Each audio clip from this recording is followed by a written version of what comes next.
Hello, and welcome to another episode of Myth Keepers. We're your hosts. I am Scott, and joining me, as always, he's been off vision questing in the Kingswood. It's Zachary Attackery. Fucking vision questing, dude. You've been I ate some berries and shrooms along the way. You've just been like getting back in touch with nature, my guy. Dude, I'm just I was actually cosplaying my favorite Pixar movie, Brave. is what actually was happening. First it was Shrek, like Hot D could not beat the Shrek allegations. Now it's Brave. Yeah, that sounds about right. But Ma, it's just me, Bo. Is that what she says? I think I saw that movie once a long Dude, that movie like legitimately is actually great. It's fucking good. Take your word for that. That's a Pixar one, right? Yeah. Yeah. Okay. Yeah, Pixar. I feel like that's after Pixar went downhill, but what do I know?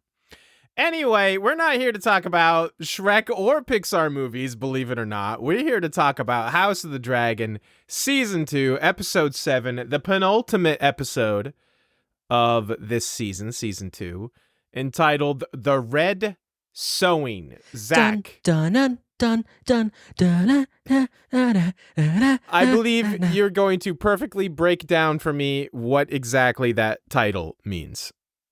You have a prepared statement about this title, yes? I'm not prepared to discuss the intricacies of the titling of this episode at this time. I am interpreting that as, like, the red is the true, like, we have the blacks versus the greens right now, but the red is, like, the true House Targaryen, and we're sowing new seeds for, like, the growth of the true Targaryen house. I don't know. I'm just talking out my ass over here. I don't know. It sounds cool, though. Sounds all right. It doesn't sound too bad. Yeah, we'll go with that. Let's talk about this episode. Let's talk about this episode, man. Scott, I really liked this episode. I think it was pretty good. I think this episode was really good. This is one of my favorites this season, honestly. Really? Okay. Yes. I don't think I quite enjoyed it as much as I enjoyed last week, but there was a lot of good stuff. Like, I'm not saying it was bad by any means. I did enjoy it quite a bit. I think there's part of me that's becoming a filthy common because the dragon stuff has been real good, honestly. Like, I mean, you're right. It has been very, very good, but I think that, like, without the good characters to interact with the dragons, I think that it would suck, you know, or that it would just look pretty. Yeah, it looks very good. Like, oh my God. Their CGI this season has been so impressive. There was a lot in this episode, like there really a lot, and I was like, "Damn, they are." This is why there were only 8 episodes and not 10. It's just like because we have 16 dragons in one episode. Yeah. So yeah, let's start. First we get this is like Pirates of the Caribbean 3 over here when they meet on this little sandbar. I pictured it like a Western like shootout. Like, well, yeah, but they're on like this sandbar in the ocean. This is very Pirates 3. This little showdown between Rhaenyra and Adam of Hull. Adam of Hull. Where does he get that, like, surname from? Just, like, because he works on hulls of boats? Is that what that means? I actually think that is... Or is, like, that the town, Adam of Hull, the town he's from? It might be the town, but I think that, like, it could be also, like, a regional, like, bastard name, too. Maybe. I don't think so, though. I mean, because he sure right. doesn't want to tell... I expected that just to come out, honestly. Especially since Rhaenys is now gone. Like, I kind of expected Corlys to just kind of acknowledge it and be like, yeah, listen, they're my bastards. But I was expecting that scene at some point. I mean, we may still get it. Yeah, we may still get it. But he's all in. He's like, I'm here to serve you, my queen. Listen, I didn't steal this dragon, I swear. It stole me. Honestly, legitimately. Chased my ass down. Literally dive-bombed me for 20 minutes. Put Was that not my catnip in my intention. fucking booty hole, dude. That thing was Yes. on me. It was. I swear I didn't steal it, but I am here to serve, and he's all about that come up, like Adam says. He wants a better place in the world, and now he's kind of found it.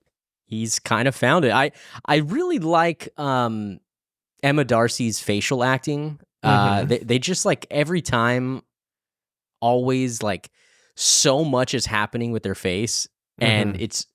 I just feel like Rhaenyra was doing everything that she could do to not jump up in glee.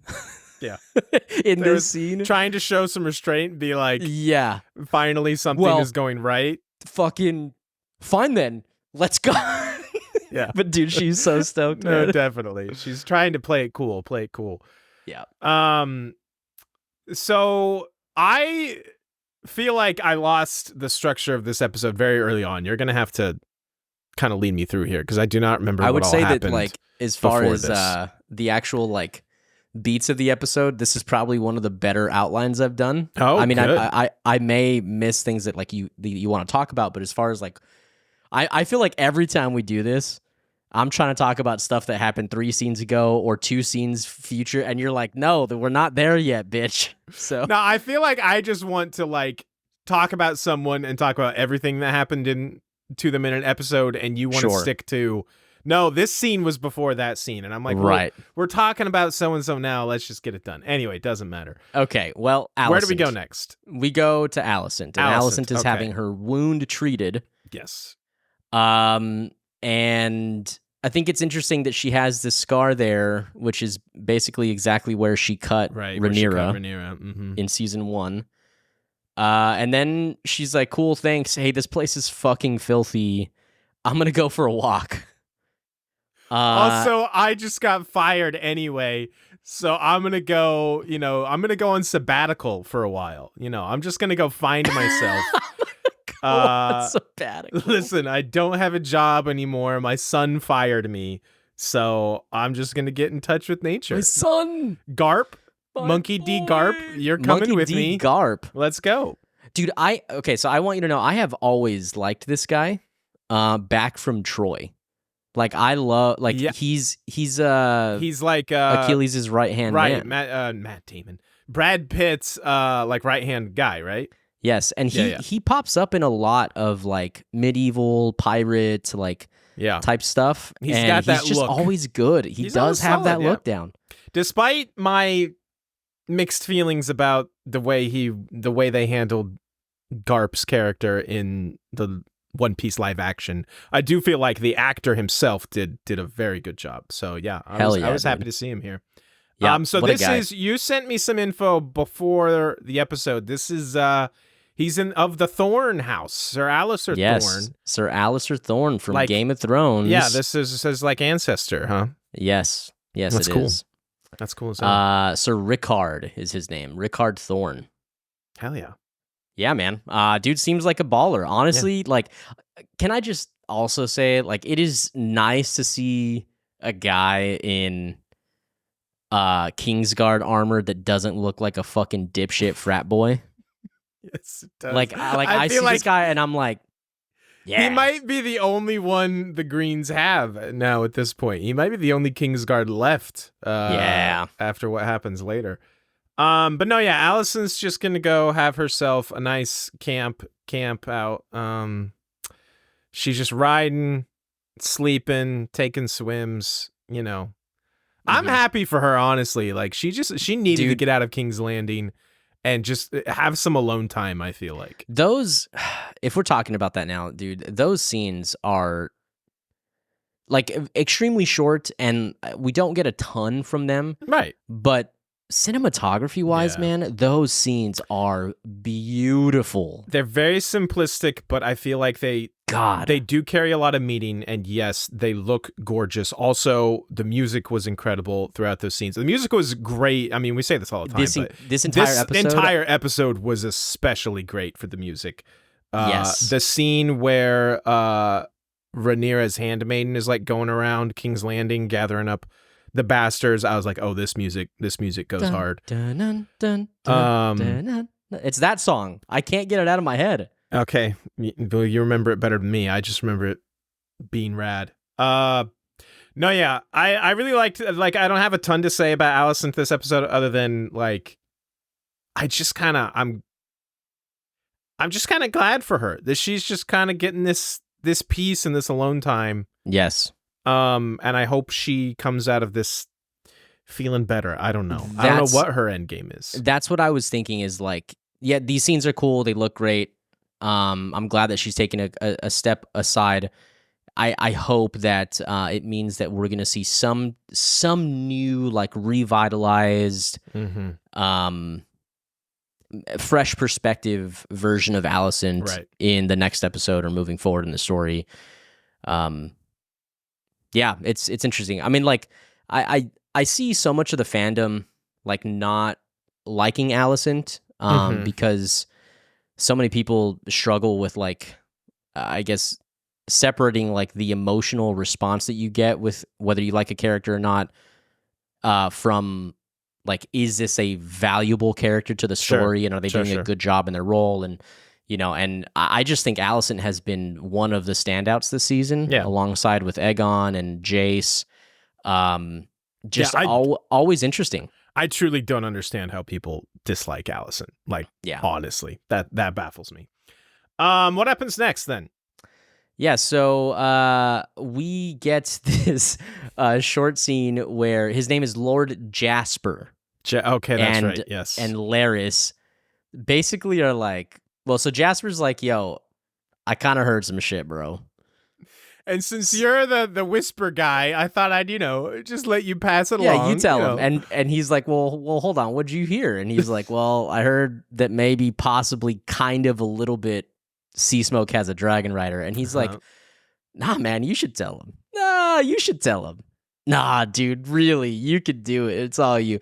Larys learns that this whisper that Lord Jasper heard was from his brother's uncle's aunt's friend's gardener or some shit. Track it again. Yeah, exactly. And is just like, hey, how about we just keep this on the down low, my guy? Yeah. Let's not say anything. Let's actually, you know what?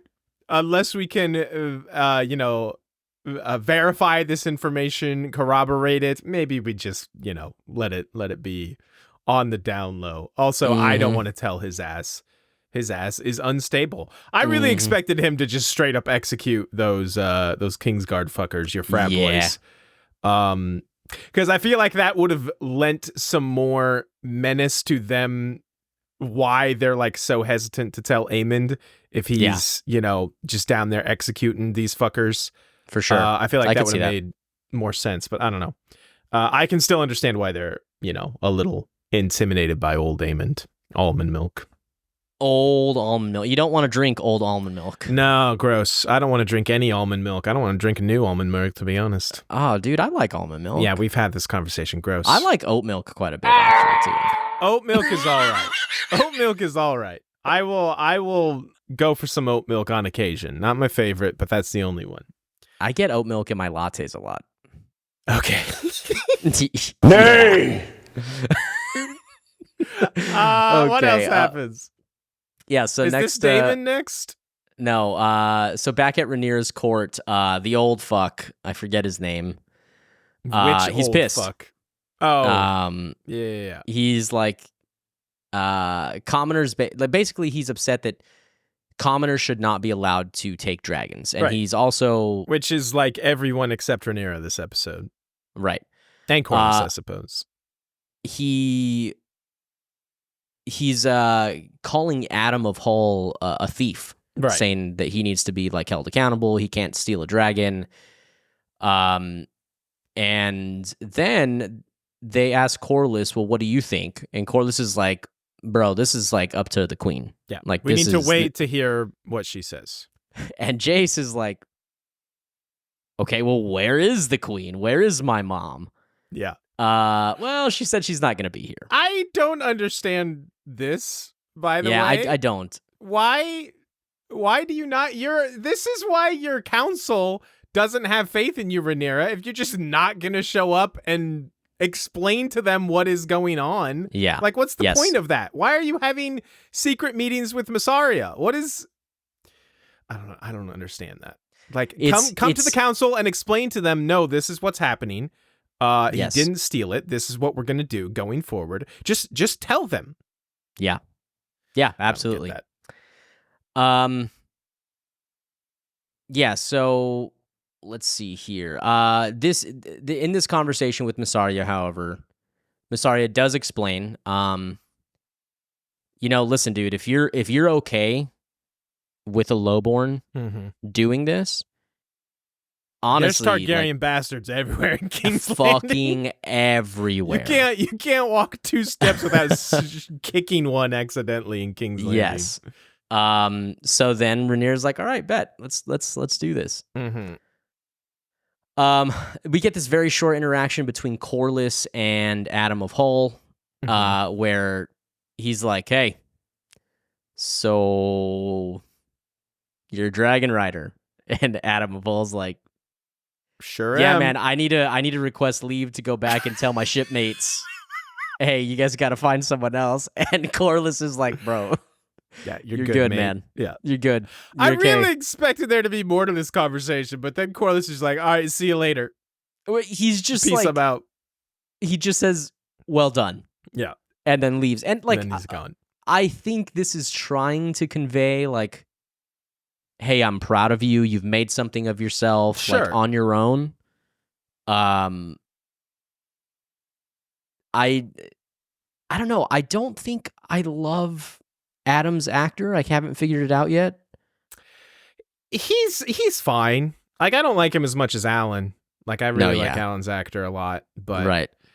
I don't have anything like for or against him. I don't know. There was just something about the scene that didn't seem. It just felt a little off. I just really, honestly expected them to have a talk it out a little bit. But instead, Corlys just like does nothing. He just walks in and is like, "It's good to see you, buddy," and then leaves. That's it.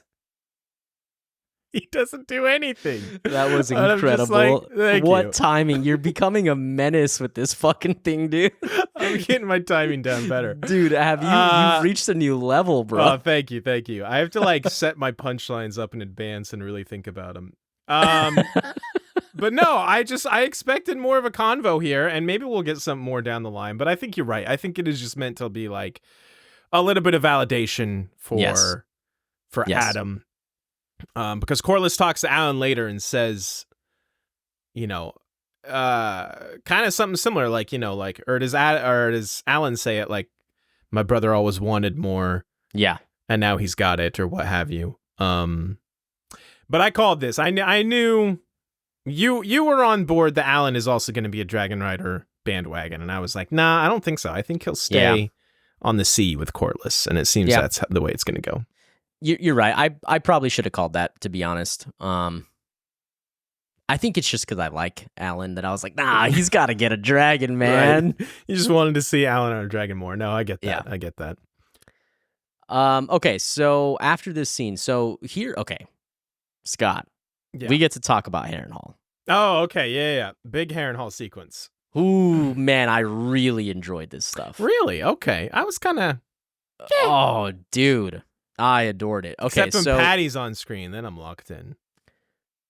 Yeah, I mean, yeah, definitely. I definitely am locked in with Patty, but I love this kid, Oscar Tully.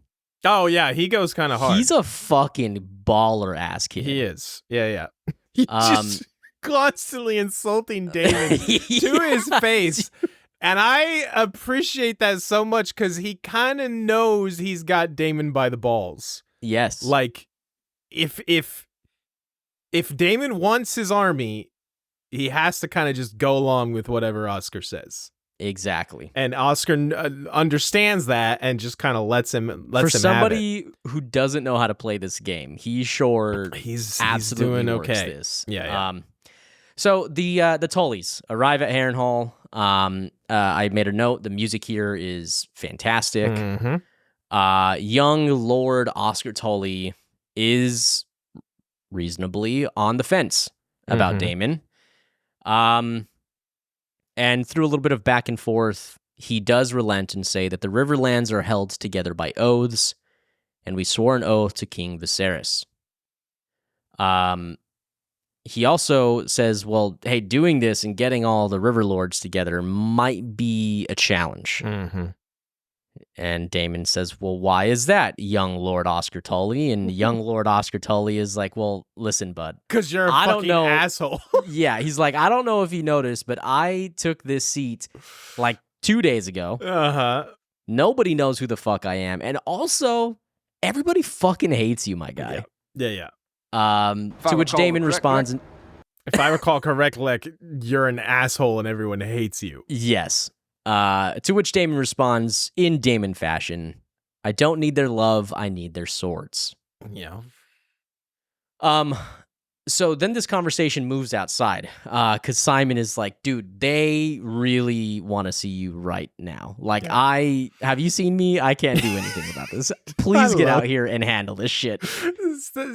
Lord Strong, low-key, might be my favorite character. Dude, I love this dude. Simon Strong fucking rules. I fucking love him so much. So Oscar Tully does exactly what we said. He says, hey, we will fulfill our oath to King Viserys and fight for Rhaenyra. Right. But one of the River Lords, I don't know who, says that there needs to be justice for the Blackwood's crimes. Right. And Oscar Tully agrees. And he makes Daemon carry out the sentence. Yep. And just before this happens, Simon hits us with the old, oh dear. Oh dear. Oh dear. It's so great. I love him. It just cuts to him like in the midst of, he like wasn't involved in this scene at all. It's pretty much just Oscar and Daemon, you know, the River Lords. And then I can't remember, Oscar said something, dropped some bomb like, oh, you need to carry out the justice or whatever, or something like that. And it just cuts to Simon Strong and just, oh dear. And I'm like, I love this fucking guy. And Daemon is like, okay, fuck. I was like, and he didn't hesitate for long, to be fair. But I was like, why is Daemon even hesitating? Like, this feels like nothing but a win-win for him. Like, what does he give a shit about? I think that Daemon knows that he doesn't have a lot of people who are like, yo, Daemon, you're my boy. That's true. That's fair. I think he was weighing that out. Like, Willem was about it with Daemon. Sure. Anyway, I thought this was a great scene. Oscar Tully is like, it's your new boy.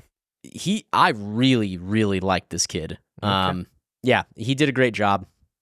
That's also got to be really intimidating to play this scene as a young child actor like that. Yeah. Against Matt Smith and all these other adult actors. Yeah, really. Great work from this kid. Okay. And then we get the Daemon vision. Mm-hmm. Do you want to take this? Do you have notes on this or? I mean, you know, I don't take any notes. But no, so he sees the goat again. I called out the goat in an earlier episode. I know that's symbolic of something. The goat symbolizes Patty. It's true, because Patty is the fucking goat. Like, dude. Hey, here's the goat. He's in here, this room. True, actually. And he's like, listen, I respect him so much for coming back to guest star in these episodes and also to spend God knows how long, like probably 8 hours in a makeup chair, you know, getting all decked out in his on his deathbed makeup, you know. I have a fun. I'm glad you mentioned that because I have a fun little tidbit for you, Scott. Okay, sure, hit me. When Patty was approached about coming back for this scene, he said he'd do it, but his condition is that he has to do it in the old decrepit makeup. It was his idea. It's his idea. God damn. He loved the idea of Daemon having to confront a deathbed version of Viserys because Daemon never got to see him like that. Well, yeah, he did. Well, but not like with his mask off. No, he took his mask off at the dinner. And Daemon was there. No, he definitely saw him. Oh, that's right. So, okay, so in like the little commentary at the end, Matt Smith makes a comment about how this is like one of the first times that he's truly seen Viserys in that light, but that's not true. Yeah, I think Matt Smith is capping. That doesn't make any sense. That's interesting. He's Anyway, absolutely seen him in that light before. yeah, that's interesting. Anyway, the scene was Patty's idea. Anyway, like Okay. to be in that state. Well, yeah, I think thematically that absolutely works better because the whole point of the scene is Patty basically telling him, "I never wanted this crown. Yeah. The weight of it. Look at what it did to me. Look at what it does to a man. You know." I have the quote. Yeah, go ahead. Hit me. I never wanted it. I was right not to. Mm-hmm. All that pain it caused. It crushes whoever wears it. You always wanted it, Daemon. Do you still want it? Yes. Or do you want it still? Excuse me. So the idea that's spot on from Patty, that him being, at his worst, at his most decrepit, making clear to Daemon, like, this is what it does to you. I think that's perfection. Yeah, it's great. Great I have stuff. to say, I've seen many fans. I didn't just stay off the internet because you fucking fans piss me off. I've seen so many people talk about how the dialogue how the dialogue this series has been bad, and I do not feel that way. Yeah, I disagree at all. Like, I mean, this is obviously a great example of it not being, but like I have not seen like any scenes that I felt like, no, that didn't really land. Unless they're poorly acted by like Massaria. I mean, I don't know how many. I will say I don't know if season 2 specifically has lived up to some of the highest highs of like season 1 of Hot D, seasons 1 through 4 of Game of Thrones. There's nothing been. I can't recall anything off the top of my head that's like on that level. To be fair, but no, I generally think it's very solid and very good. Like, I don't know what I think it's very good. People are like. I don't think it's anything to be upset about. No. Like, if you're gonna make a list about the shit that you don't like about House of the Dragon, why is that? Yeah, that should on the list. It should be Masaria's accent, number 1. Should be Sarah as a character, number 2. It should be not getting to have more Patty Considine. Yeah, true. That's actually number 1. You right. Yeah. But no, anyway. Yeah, I think I don't know where Daemon is gonna go from here. Is he gonna come to realize that he doesn't want it, or that it will? Like, I still don't know what's gonna happen with, like, you're gonna die in this place with the Harrenhal thing and Alice Rivers. Right. I never know. I can never predict for the life of me, like, what's gonna happen with Daemon's storyline. So I don't even know why I try anymore. So I have an idea that these flashbacks or visions or whatever they are kind of like his, like, Ghost of Christmas Past, like, guiding him to stop being such a loose cannon. Doesn't mean he's not going to be like a chaotic person, but I think that it's helping him ground himself back to, like, hey, I'm here, like, I'm doing this for Rhaenyra. Sure. And I'm not fit for this. Right. Or fit for the crown anyway. I can see that. So I can also that's what I think see is happening with him his arc. Completely reject all that and reject what these Ghosts of Christmas Past, as you say, are like trying to teach him, and that being his undoing and lead to his death.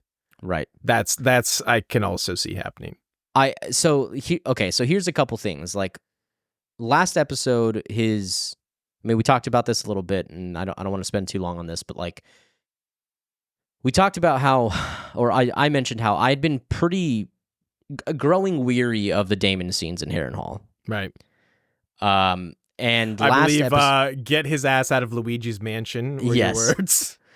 And last episode, however, really delivered it in a way where I felt like it was actually a cohesive arc.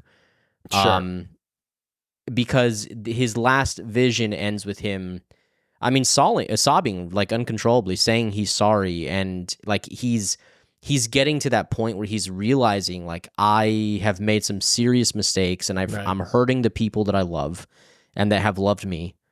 And this scene, I think, like, shows that, because it's like the crown is right here for you. Mm-hmm. You have an army.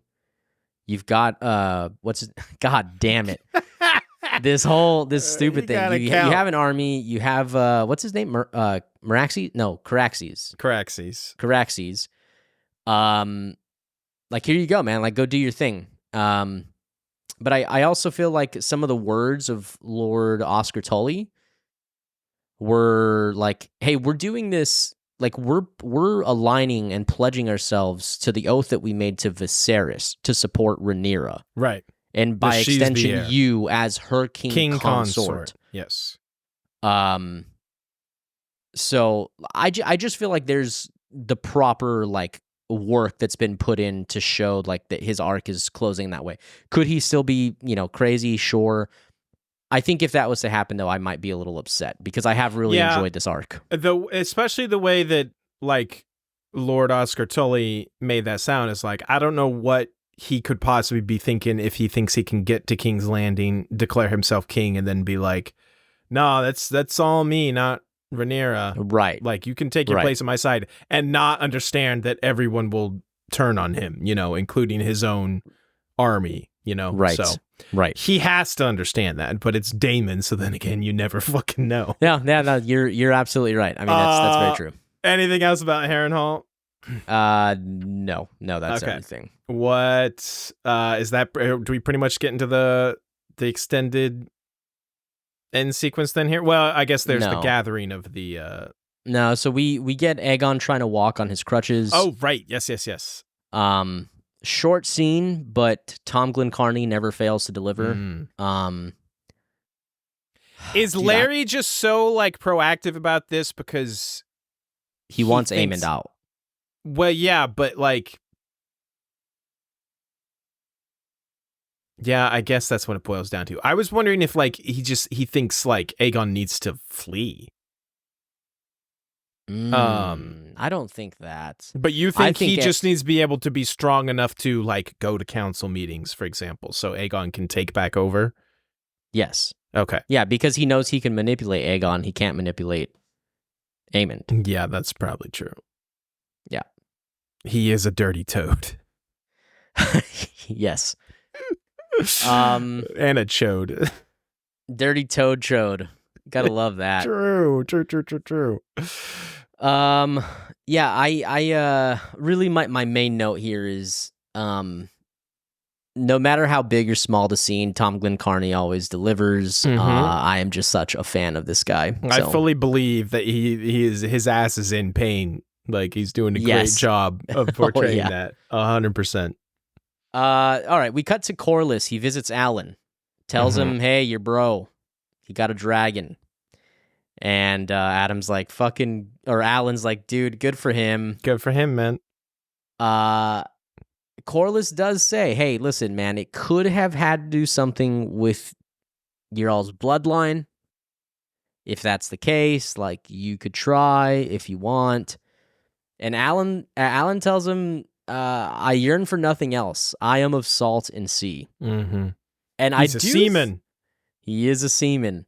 You are what you eat.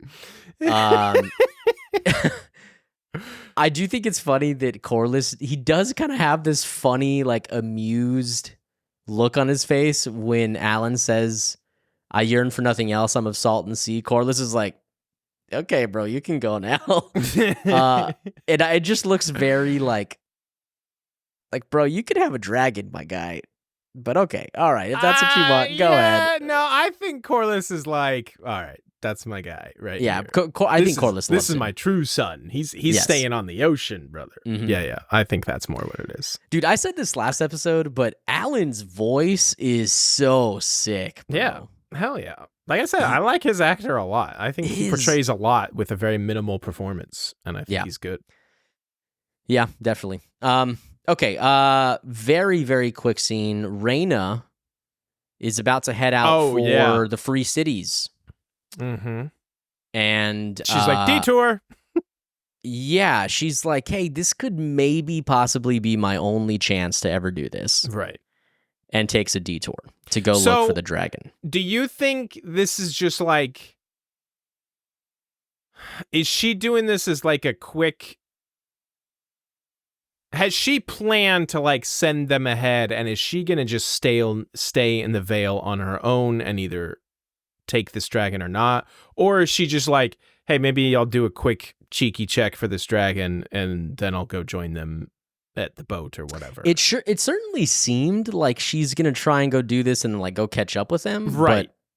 But I just that don't does understand seem a little how that strange. would work, just logistically. I also want to ask you what you thought.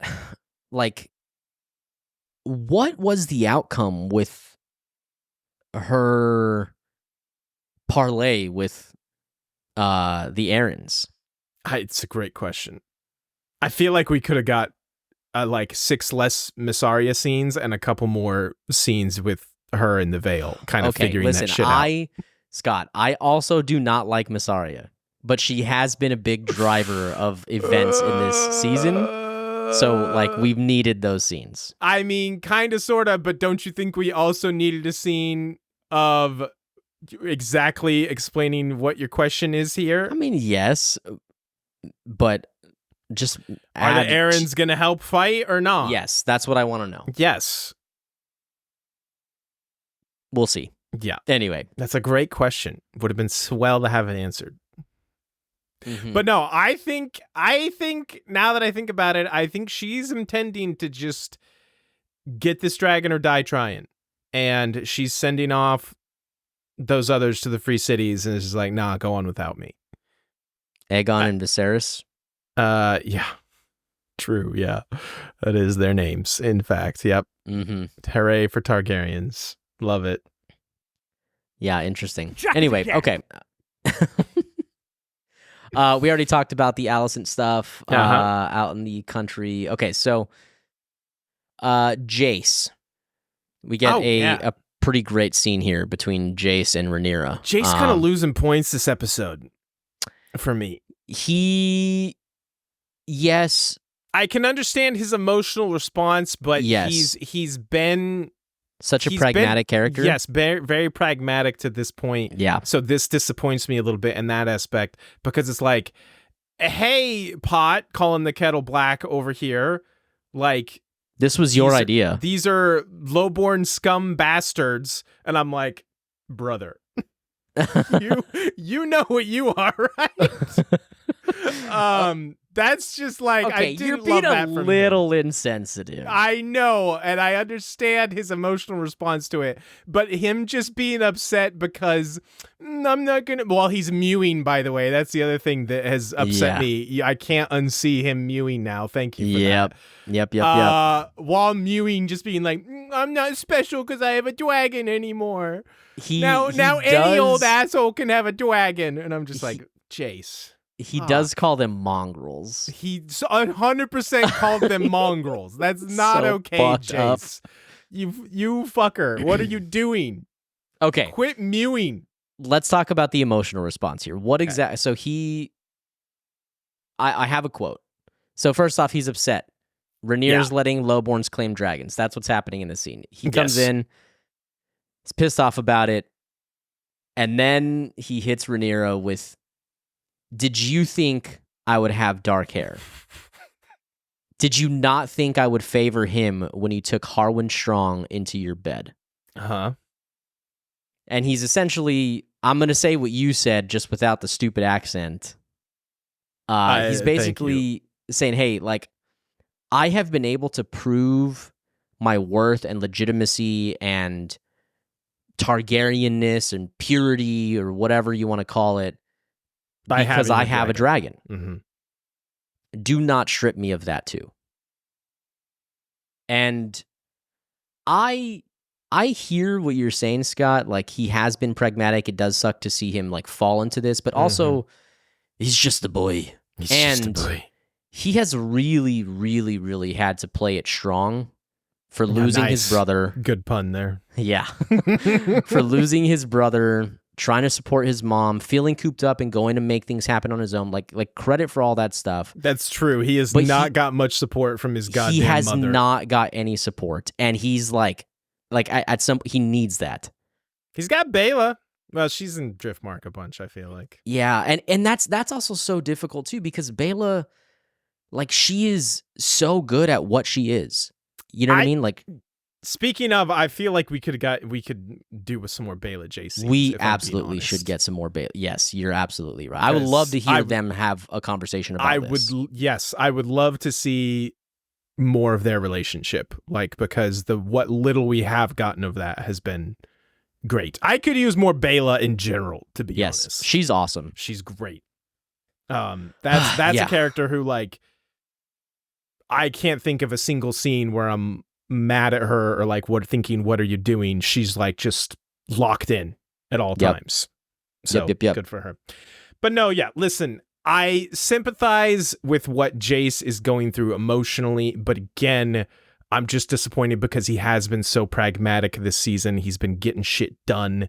And now here he is just backsliding and being like, but I won't be special anymore. And that's not what he's saying. It is. And it also was his idea to get more dragon riders. And he's just pissed because they're not highborns. They're not Targaryens. But dude, this is a trauma response. It's not, I'm not special. He's been shit on his entire life for not being trueborn. That does not give him the right to shit on mongrels, as he calls them. Okay, like, do people make mistakes in judgment when they are hurt? Yes. And that's what I'm saying this is. And you're like, no, listen, but his character hasn't backslid. He had a moment of him improperly dealing with his emotions. We shall see, because there's no resolution here. He just storms out and leaves. So yeah, you want to know what I said? We shall see how he deals with this. What?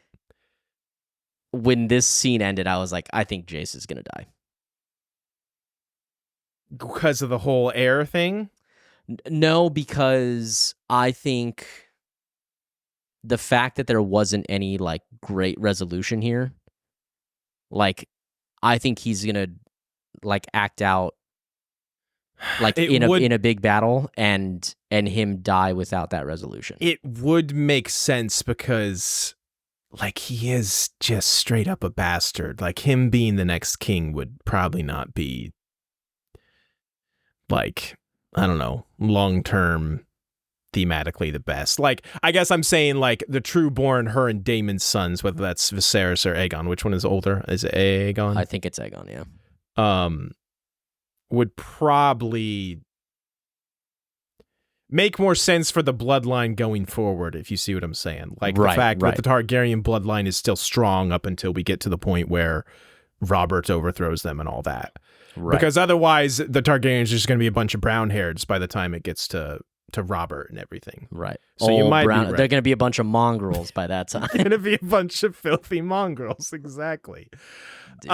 Yeah, no, listen, I'm not out on Jace. I'm just calling him on his bullshit like I see it. And this is some bullshit from him. Again, I cannot overstate enough that this was his idea in the first place. Well, having lowborns do it was not his idea. Okay. He wanted to look in highborns that have been married to and descended from Rhaenyra pointed out that, Targaryens. like, listen, Sir Stefan wasn't like anything that special, and sure, he was commander of the Kingsguard and this and that. And I'm not saying that Jace is right. I'm just saying I really liked this scene, and I like to see him struggle with this.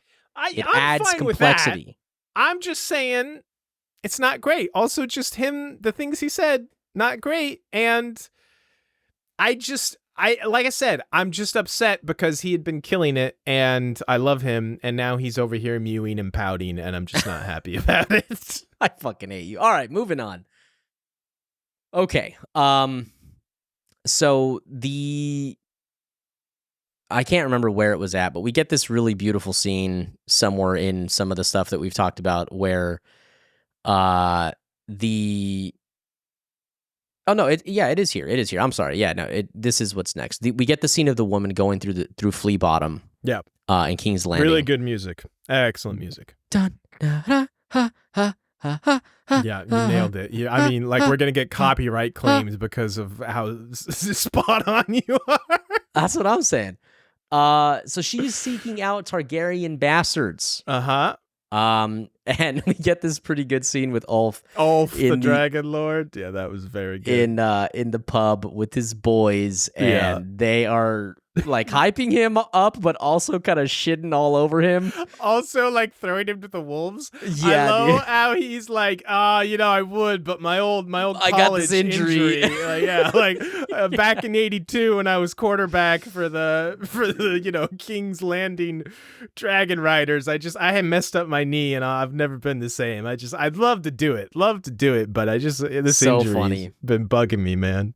And then we cut to your favorite boy, Hugh. I don't know how I didn't see this coming, but I was like, oh, he's one too, of course. I don't know why I didn't. I said that last season or last episode, or maybe 2 episodes. I don't know. I don't pay attention to you. Nay. Yeah, fair enough. What have I seen? He's your roommate, kid. I'm your roommate. Where have I seen you, Zach? So let's talk about this lineage for a second. So Ulf says that he is a half brother to Daemon and Viserys. And Hugh told his wife that his mother's brother's boys were Daemon and Viserys. Did I get that right? Yeah, so he's basically like a half brother also. No, he's a cousin. Wait. No, cousin. Because he'd be a cousin. His You're right, mother would be Viserys and Daemon's aunt. Correct. Right? Yes. You're right. Why was she in a pleasure house? If she's a sister. Well, I mean, she was probably a bastard. Okay. Like, yeah. But like that would have been her. Fair enough. Yeah. Okay. So yes. So he's like a cousin to Viserys and Daemon. And Daemon, yes. And Ulf has claimed that yes, he's like a half brother of Viserys and Daemon. Okay. Yes. So I mean, honestly, it makes sense that they're like the ones that actually claim dragons because they're pretty strong-blooded, I would assume. Mm-hmm. And I mean, at this point, it was obvious who were going to get the dragons, but yeah, the daughter passed away, unfortunately. That sucks, but I can understand why Hugh is more willing than ever to do this because I think we see towards the end of the episode, like, there's part of him that's just like, let's just get this over with. I'm done. I'm good ready to go. Done and dusted. So yeah, I think that's solid, understanding of where he's at as a character right now. Yeah, dude, Hugh's pretty hot, man. Yeah, you're into Hugh? Yeah, Hammer, dude, he's you? a grizzly fucking hot ass guy, dude. I swear. You like him a little grizzly, do you? Yeah, I like them bears, Ulf was basically bullied into doing it, and yeah, Hugh is just kind of like, I need to do whatever I need to do to change my lot in life. There are moments when Ulf resembles the flashback version of Smeagol. Like when Smeagol kills his friend. Sure. There are some moments where I'm like... You mean just... Andy what's Serkis? His name? Andy Serkis? Well, yeah, but I mean, he has the weird makeup on. Like, it's not like just Andy Serkis, but yes. Okay, fair enough. There's some moments where I'm like, that really looks like that version I can see of that. Smeagol. I can see that. Yeah. Anyway.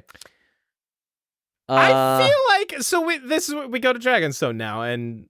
First of all, the ancient dragon order or whatever they are, like dragon masters, or whatever. We're gonna pitch a fit like Jace and just peace out. This is not okay. These are lowborns.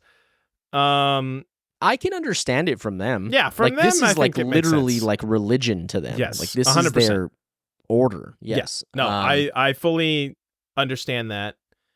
I feel like was it just me, or did Rhaenyra not make it explicitly clear that most of them were more than likely going to die. Like, I feel like she could have made that a little bit more clear. Because her ass was not surprised at all at what started happening. She's like, you guys are good. You got this. I'm out. She literally She was like power walks, bro. Like, I gotta get the fuck out of here. Like the boss had a bunch of new hires, gave them zero training. It was like, here's the keys. Not even an orientation, dude. Not even an orientation. Like, not even, here's the stove, here's how you turn off it, here's how you keep it from burning down the building. None of that. Just here's the keys, lock up when you're done, I'll see you later. Yeah. And just, like, to your point, just power walks the fuck out of there. Then gets in her little viewing booth to be like, oh shit, I gotta see how this goes down. This gonna be good. Oh my god, that killed me. Yeah, and it's like, it's not even just like, hey, run the restaurant, I'm out. It's like, you see all those people banging on the door to get in? Yeah, forgot to tell you, it's Mother's Day. so y'all better figure this shit out, my guys. Also, they would kill and eat you if they don't get what they want. Dude, okay, yeah. So legitimately, like, she doesn't teach them Dohitis. No, which is she serve. doesn't teach them shit. She doesn't teach them, hey, like, if they sense your fear, you're fucked. Yeah. Which she did not prepare them at all. And like I said, she mentions, like, the possibility of death briefly once, I think, during her big speech to them in passing. Yes. And I was like, you really could have, like, listen, I understand these people are probably, a lot of them, down on their luck and, you know, are willing to try anything, but I really feel like you didn't prepare them for the severity of the situation that they're trying to do. Yeah. So I didn't love that. Now, I can understand, like, that it may have needed to be cold and callous. Like, I need to get all of them in there and let them figure it out, because if one person goes up and one dies, it's going to discourage everybody else from trying. Yeah. So, like, I can understand that. She's being very, like, kind of, whatever needs to be done, I'm going to do. Very, what's the word I'm looking for? Just kind of like, doesn't have misgivings about it, is like, I will do what I need to do to win this war. Right. So good for her there. But also she has to get the second biggest and baddest dragon in the realm also. Yeah. Hey, speaking of, yo, he's cool as hell. Vermithor, right? Oh my god. His nickname is the Bronze Fury. Dude, is there a cooler nickname that anyone has ever had than the Bronze Fury? Dude, that goes so well, hard. Actually, Redfoot Zeph is pretty up there. Yeah, but that's pretty good too. But Bronze Fury, I'm like, oh, Vermithor, you can fuck. You can get after it. Dude. And also, like, aside from his nickname mm-hmm. and his design, yes, I feel like the sound effects they gave him too were like fucking badass. I noticed that as well. When he breathed fire, it was a very different sound than any other dragon that breathes fire. It was cool as hell. It was so sick, dude. Vermithor fucks. I've also decided, while we're on the subject of dragons and fucking, Vhagar sucks. I don't like Vhagar's look anymore. Like, why is Vhagar's head so tiny in proportion to the rest of its body? It looks weird. That's really funny you mentioned this, because our friend Nathan, we had our friends over watching tonight, and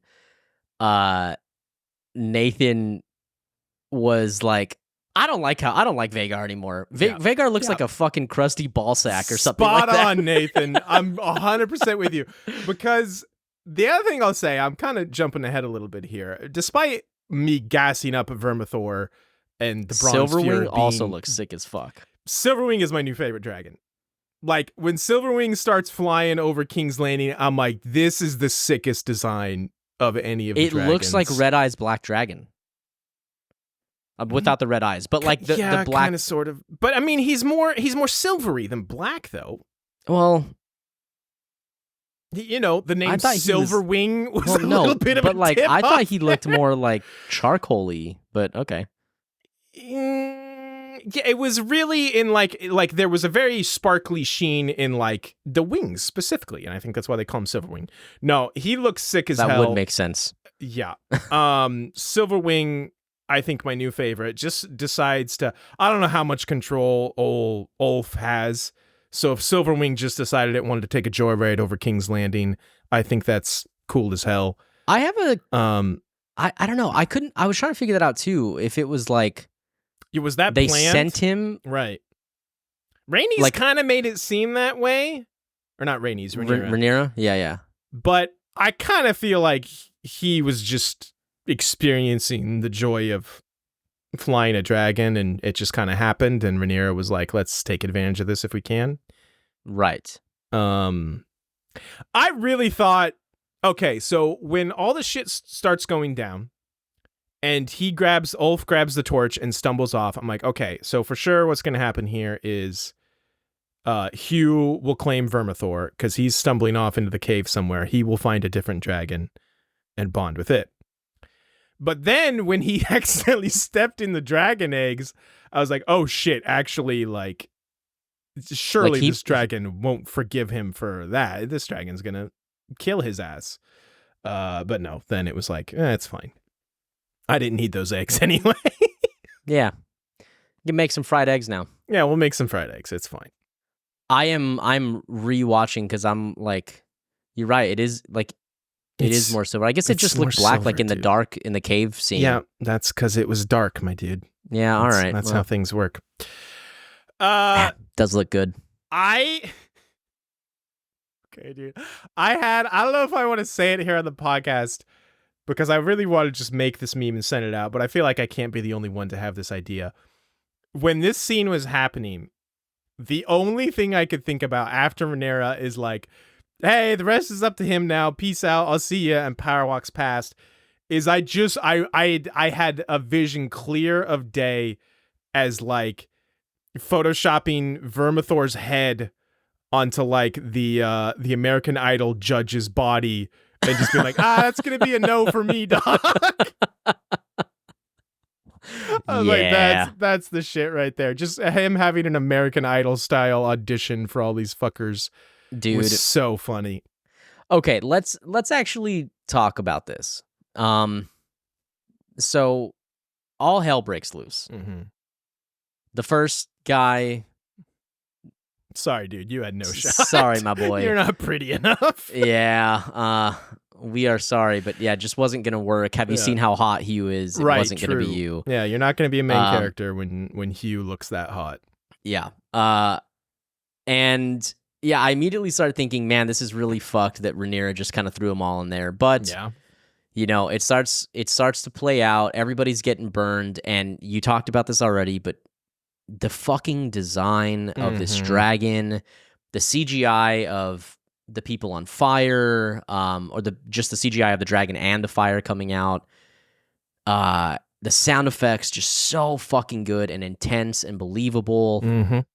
And then Hugh finds himself hiding behind a rock with this woman, who's scared as fuck, rightfully so. And they both decide, all right, now's the time to make a break for it. And Vermithor is about to go for her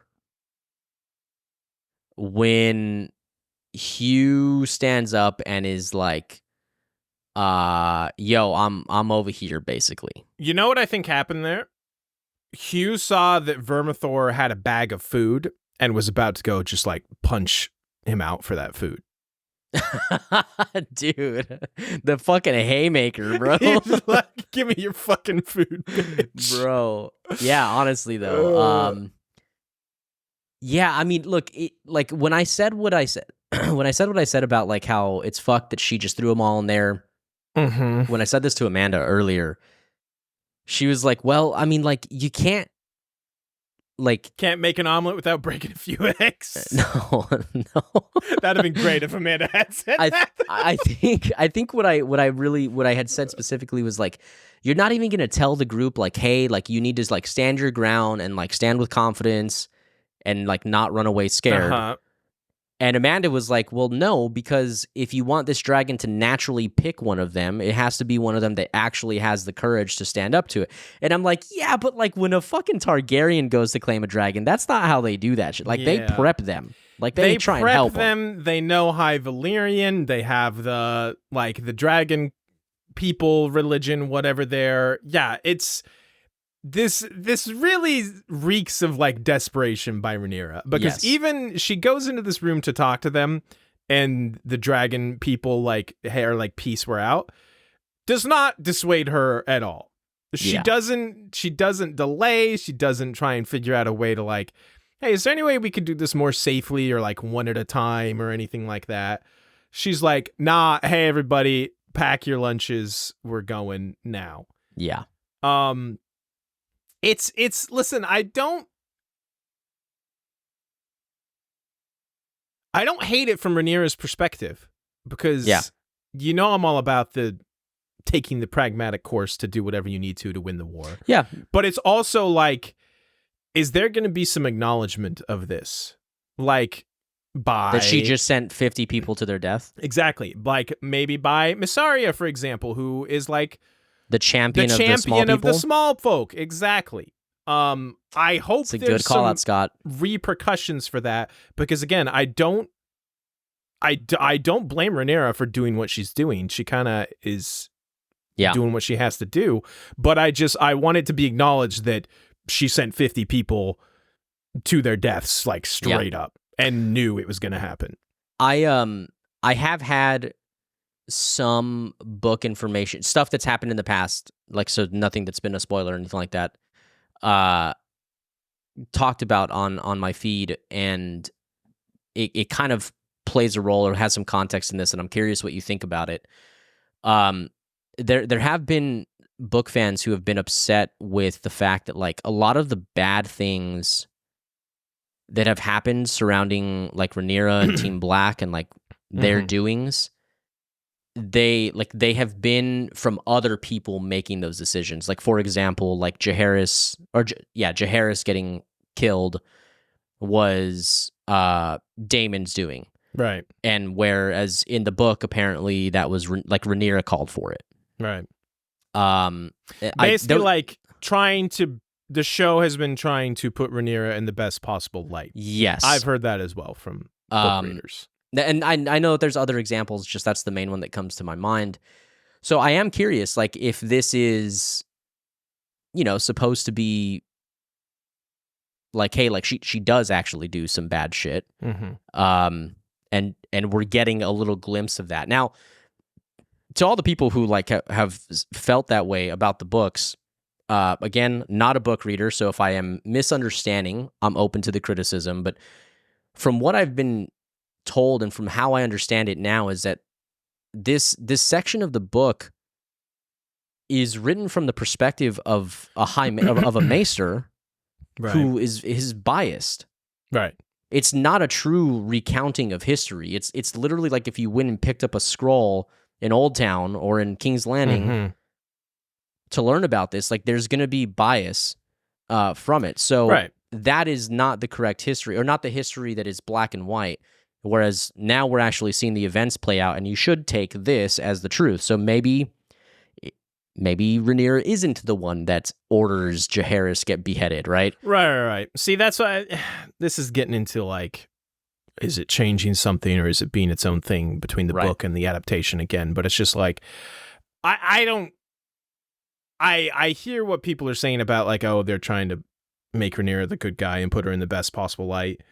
And I'm like, that's fine if that's what they want to do, if that's the direction they're going to take the show. But then they can't do something like this and just like sweep it under the rug. That's where I will have the problem, is if they have Rhaenyra do an act like this and then just move on and pretend like it never happened. Yeah, that I won't be okay with. That's a good call out, Scott. I hadn't thought of that. And And yeah, I do hope that that there are some repercussions or a conversation or something about for it. sure.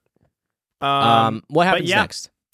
I mean, kind of the end result of this is, geez, she got 3 new dragon riders on her side this episode, and possibly a 4th coming soon with Lena, right? Rhaenyra. Jeez, of course. So that's huge. Now I have to wonder what is like going to be the comeback from the Greens, because now it almost seems like, well, they got no shot. Well, they have Vhagar and Tessarion. Who's Tessarion? Is that? That's Darren's dragon. Yeah, but like, remember, apparently that one just took wings, so it's got to be small. I think when they, I guess you might be right. I understood that as like they've flown from. Oh, it's on its way. Okay. I understood that as it's just grown to a point where it can fly and support its rider, but you could be right. No, no. I doubt that would be the case. Okay, you might be right. But even still, though, like, Vermithor is got to be almost a match for Vhagar on its own. And they have Caraxes, Cyrax, Sea Smoke, Silverwing. Like, the scales have swung, and possibly Rhaenyra's dragon incoming. Like I said, my theory is that one's going to be a giant badass. Yeah. In the Vale. So yeah, I'm just wondering like how the Greens can come back and combat this, because Helena has a dragon. Does she? She does. Yeah, it's Dream. Yeah, that's right. But how much can you really count on Helena as like a dragon rider warrior? But okay, so think of, you say that, but also all these dragon riders that we've just gotten together are not, they don't know how to ride dragons. But like in the Vermithor Hugh can throw case, a haymaker though. Right, Hugh can throw a haymaker, and also like Vermithor on its own is like, sure. I think Rhaenyra said it's the second biggest and probably the fiercest dragon in the world. So Vermithor is a big get. Anyway, yeah. The end of this episode, like, I was like, are we really about to get another dragon fight at the end of this episode? Like, holy shit. Yeah. But Almond Milk has some senses something is not great on the up and up, and turns away from chasing Silverwing, which was the right decision. Yes. He was about to get his ass rolled. Next episode is going to be nuts, dude. I feel like it. Yeah, for sure. Like there's no shot. It's not fucking balls to the wall crazy. Bela's dragon too. Didn't even mention her. And Jace's dragon. I don't think I mentioned either. Yeah, Vermax. And what is Bela's dragon? I can't remember. Yeah, I've forgotten her name now, but yes. But they have what, like 7 to like 3? Yeah, now? So we've got, as long as Daemon stays with, right. We've got Caraxes, Vermax, Cyrax, Silverwing, Vermithor. I can't recall Bela's. Sea Smoke. Yeah, so Sea Smoke, and then Bela's. God damn this stupid thing. Bela's dragon, and then if Rhaenyra gets Sheep Stealer, then that's 8. Yeah. Versus Daemon's dragon, which I can't remember the name of. Vhagar, obviously. Vhagar. Dream Weaver. I have to assume that Sunfire is dead, or like. I think so. Yeah. Okay. All right. So Vhagar, Dream Weaver, Tessarion, Dream whatever. What's her name? Dream something. I don't know. Is it Dreamfire? Dream Weaver. Might be Dreamfire. Anyway, Helena's dragon. We're such experts. And in that chart that I showed you, there was a dragon called Cannibal. It's a good name. It's a great name. I don't know like how it plays a part. So potentially a 4th. Because the scales are definitely... Yeah, the scales have tipped, because they talk about in the brief High Council meeting that we see, the Hightower army is kind of not in a good way. Like, they are not do anytime soon because the Beesburys are apparently the greatest Fucking fucking them up. warriors on the planet and are absolutely like kind of fucking their shit up. So yeah, shouts to the Beesburys if you're a fan of Team Black, I guess. That's your MVPs over there. Yeah, so I'm trying to think, like, do you think Dorne is supporting That's a good question. the Greens? So like if it was because if we have the Reach broken up, we've really just got the Crown Lands, like their army, like whatever Cole has mustered. That's Cole's got, yeah. The Riverlands are now on Team Daemon. The Westerlands. The Westerlands are marching on Harrenhal, or maybe. They're kind of... They're at the Tooth. Right, they're in range of Harrenhal. And the North is coming down for Team Black. Well, see, but I don't think it's the full might of the North. Like, remember, it's just going to be like his graybeards. Decent amount. You said that like it's not that many, but that's a decent size. Well, I said it that way because that's kind of how Cregan Stark says it. He's like, hey, I can't give you my whole army, but I can give you my retirees, basically. Sure. Yeah. He says they fight like Northerners, though, and I believe him. So interesting. Good stuff, man. This episode it was a great. solid episode. Like I said, I think there has to be some big get for the Greens. Otherwise, I feel like this is just going to be a slaughter. Yeah. So I don't know. I feel like we have to get, with all the Harrenhal bullshit, we have to get some Harrenhal battle this season. Don't you feel like? I feel in this like final episode. You would think, yeah. I hope so. Yeah. I hope so. All right, who won this episode, Scott? Rhaenyra. It's 100% Rhaenyra. She got like I said, like 4 more Dragon Riders potentially. Yeah. Okay. I mean, yes, that makes way too much sense for it to not be Rhaenyra. But... And she, like I said, I'm here for her, like doing whatever it takes, kind of. Yeah. Not blinking at the fact that she was sending all these small folk to their deaths. I think she's doing it up. Yeah. Like, good for her. I just want to give an honorable mention and shout out to my boy Hugh for claiming Vermithor, and to Lord Oscar Tully, a fucking baller ass kid. Sure. I can get behind some Lord Oscar Tully. No shouts for Ulf though. Come on. I mean, Ulf is just kind of a blundering idiot. I like him, though. I kind of love him. Yeah, I kind of love that about him. But, dude, we didn't even talk about fucking Hugh's, like, yell. Dude, he's just such a badass, man. He was, yeah. He's just like, I'm going to shout this dragon. I was like I said, he thought Vermithor had bro. a bag of food on him. It was just like, I'm going to fuck you up and get that food. Punch you in the jaw, man. Yeah. What are you rating this? Episode. 7.5. Whoa. That seems low. Nah, I think I did 8 last episode, and I liked this one. Scott. I liked last episode slightly more. Dude, I'm giving this like a 9, bro. No, you're out of your mind. Episode. This episode was good, which is what a 7.5 reflected. It wasn't great.